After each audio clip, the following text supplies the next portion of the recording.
The show focused on delivering beneficial information on everything to do with products and services that can improve your life. This is Experts on Call on AM 650.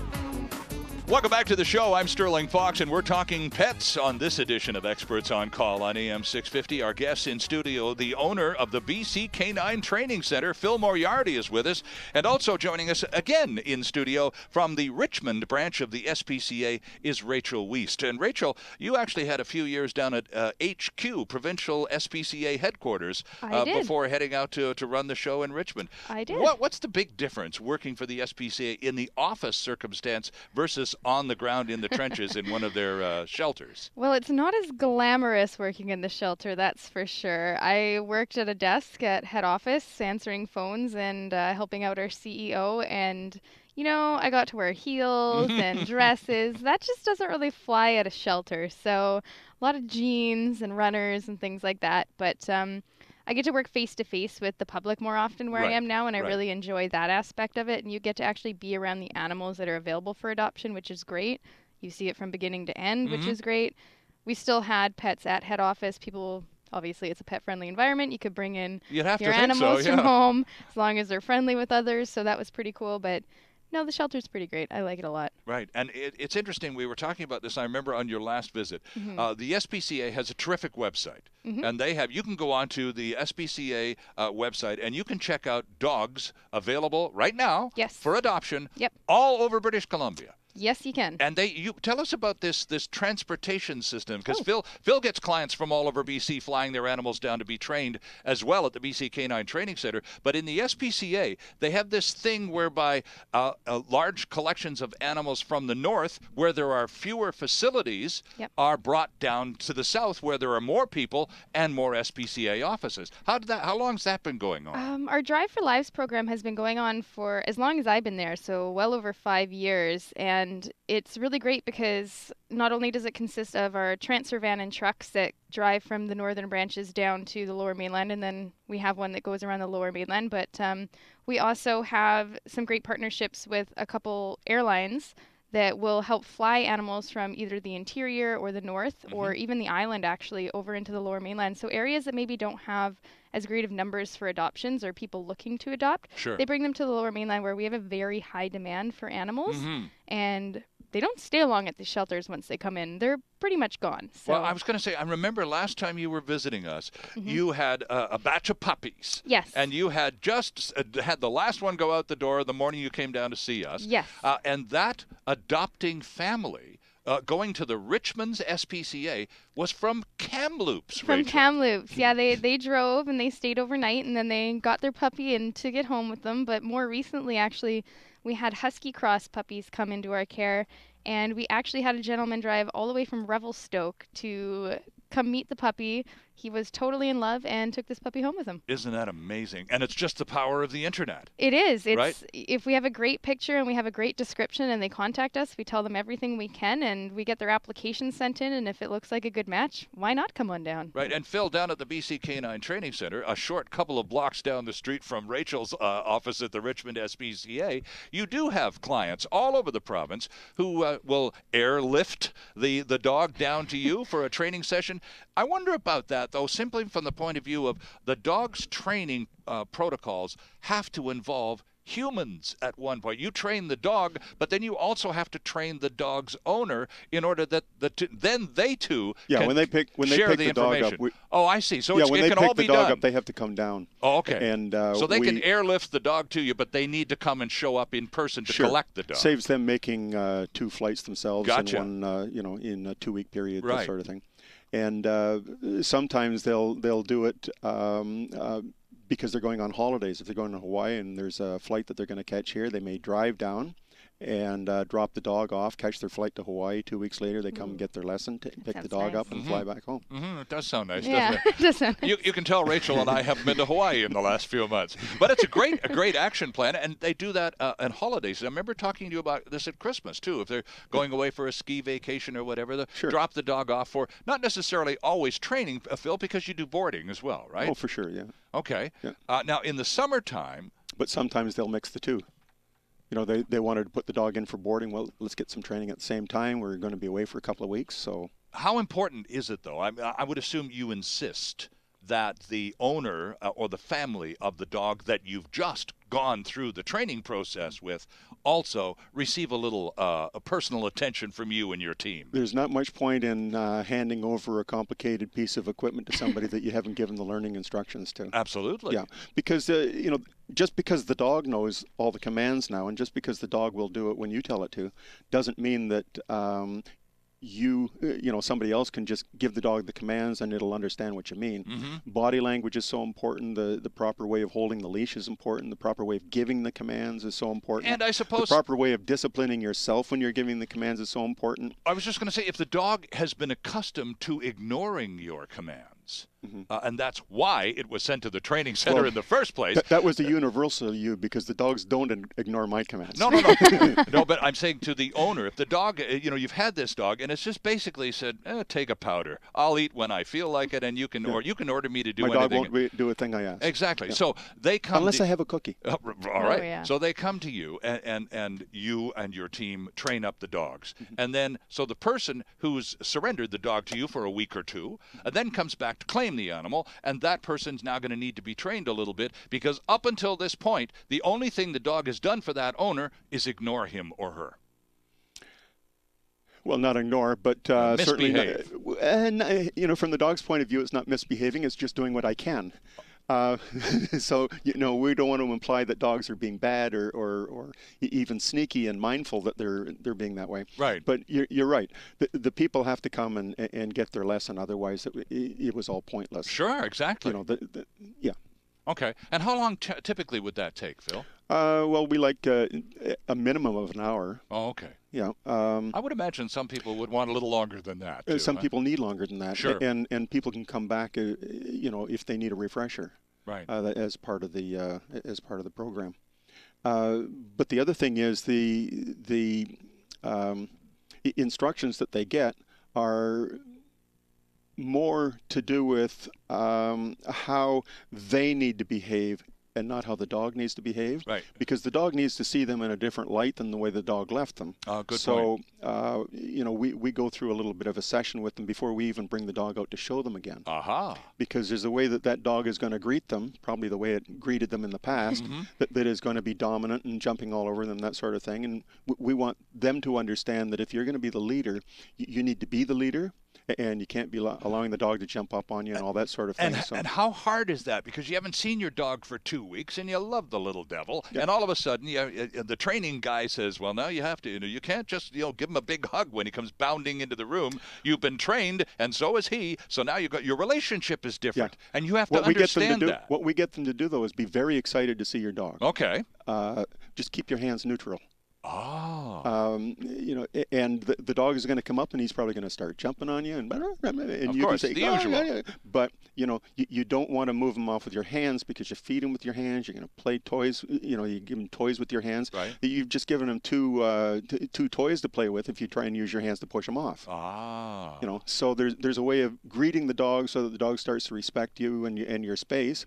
Can still be excited, and then they end up just wiggling all around your feet, and okay. And as soon as you've gotten to that point, good boy. Right, of course. Right. Oh, okay, interesting. Sure. Rachel, tell us about the SPCA and the spaying and neutering program. Is it obligatory that every animal coming from an SPCA premise in British Columbia has been either spayed or neutered? Yes. So our goal is always to have them spayed or neutered before they walk out the door.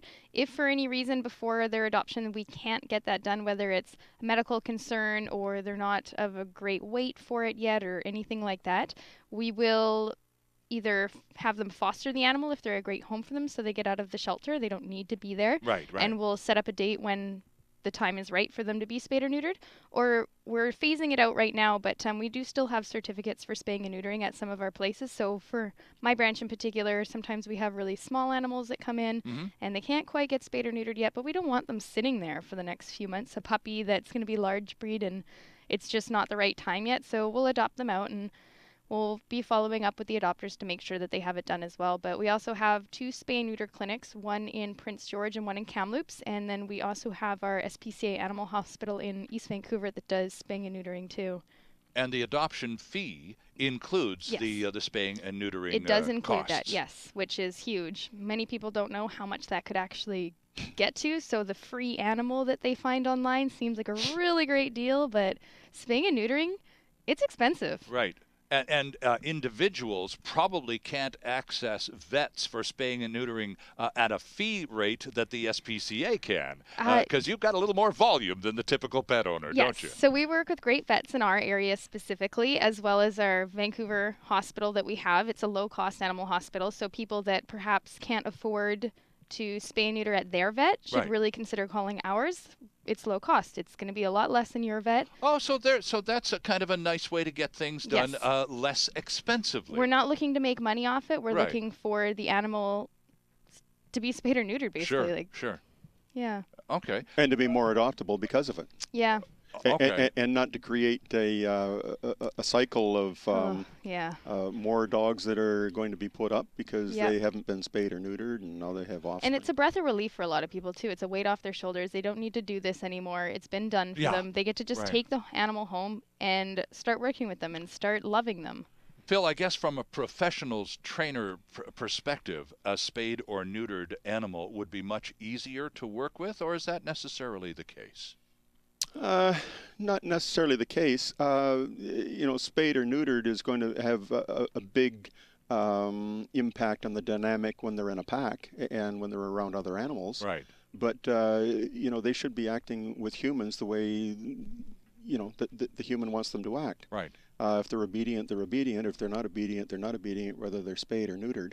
Okay. Some of the larger breed dogs that aren't neutered might be more of a handful, so they're going to have a little more drive to them. And some of the non-spayed females might be a little more aggressive at certain times than but obedience is obedience. But from a training standpoint, it really isn't going to affect them at all. Rachel, I wanted to ask you, you mentioned fostering pets.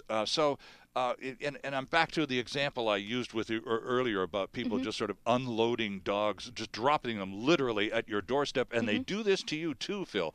So do you have a kind of a trial arrangement where people don't necessarily commit to a pet, but we've always wanted a dog, and the kids are old enough now, and we'd like to kind of give it a whirl, but we're not sure whether it's going to work or not. Can you accommodate that kind of request? We actually can. So what we would do, we would have them sign up online for our foster program. So when we do have puppies or dogs in our care, and this happens with kittens and cats too, if there's a medical concern or they're really shy or they need some extra work, we'll stick them in a foster home and give the foster family all the help and instruction that they need to help bring this animal out of its shell more. But also, our dogs and puppies don't stay at the center overnight. They actually go into the foster family home. So they pick them up at about 5 the night before, keep them until the next day, and then drop them off. So they get to work on the potty training, they get to take them for walks, they get to play with them. So it's kind of like a trial period for them. So they get to learn, okay, well, we've just done this for 12 hours. How did we feel about that 12 hours? Did we like it? Do we want to keep trying at this? And they'll get to try all different kinds of dogs and puppies so that they can get that experience. And if dogs and puppies aren't for them, they could start taking in cats and kittens that we need help with and see if a cat or a kitten is the right one for them. And if those aren't it, then, we have other kinds of animals, but it helps narrow it down for them, and it gives them a chance to try it out. And some people have never had them before. Well, Phil is nodding very approvingly of all of this. What a smart idea, Phil, because if you've never had an animal in your life, in your family before, and you're just not sure, but maybe you had one when you were a kid growing up, and you'd like your children to experience the same thing, maybe. So there's a lot of ifs. So at least or you start getting a runny nose right away and sneezing and all that sort of thing. Well, that's true. That's absolutely true. Some things you just don't know, because the video you were running in your head about what this is all going to be like when you go to get it may be a different video. Probably look nicer. 12 hours later. Right.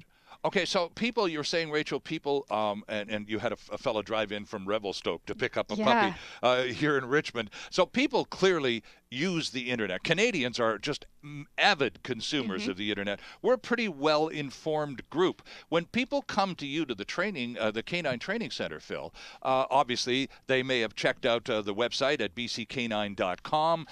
They've checked out certainly dog training, Googled, searched, and did. So what kind of questions do they have, given the fact that they have some information about dog training when they finally approach you for more information? What do they want to know?